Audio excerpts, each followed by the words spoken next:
une fleur rouge poussa devant la porte de la maison. La femme se hâta de la décrocher et de l'enterrer dans la terre, car le rouge, dans le village, était synonyme de malheur. Dès qu'un objet rouge apparaissait dans le village, des monstres rouges surgissaient dans la forêt, envahissant le village et massacrant tous les habitants. Afin de ne pas provoquer les monstres de la forêt, le maire avait conclu un accord avec eux, interdire aux villageois de pénétrer dans la forêt. Les habitants avaient toujours respecté cet accord, de peur d'être attaqués par les créatures. Mais l'homme récemment arrivé ne croyait pas à ces histoires. Un jour, alors que personne ne montait la garde, l'homme se faufila dans la forêt interdite, et même cueillit une petite fleur rouge, ignorant que son acte déclencherait une catastrophe. Il rentra chez lui sans se douter de ce qui allait suivre. Le soir même, la tragédie se produisit. Les villageois de garde entendirent des bruits étranges. Pour savoir qui avait pénétré dans le village, l'un d'eux souleva prudemment une planche en bois, et aperçut un monstre rouge qui traversait l'endroit.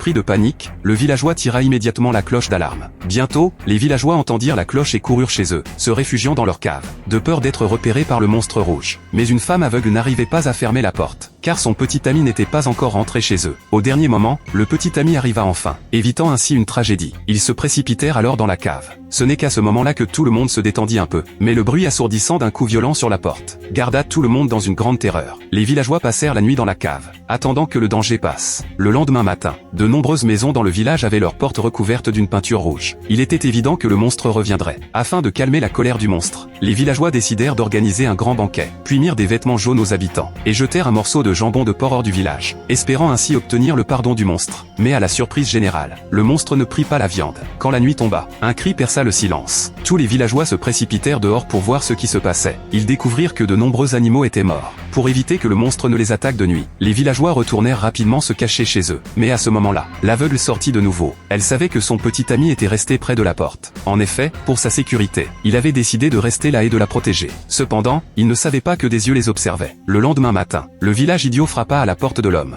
Avant même que l'homme ne puisse demander ce qui se passait, l'idiot sortit un couteau et lui enfonça dans le ventre. L'homme tomba immédiatement, dans une grande douleur. En apprenant ce qui était arrivé à son petit ami, la femme aveugle se précipita chez lui. Mais il était déjà dans un état critique. Le pire, c'était que le village ne possédait pas de médicaments pour traiter l'infection, ce qui signifiait que son petit ami devait attendre la mort. Heureusement, le père de la femme aveugle était le maire du village. Pour sauver son petit ami, elle demanda à son père de la laisser quitter le village pour trouver des médicaments. Malgré les tentatives de son père pour l'en dissuader, la fille persista dans son désir de partir. Finalement, le maire céda et brisa les règles du village. Mais avant qu'elle ne parte, il l'emmena dans un entrepôt isolé.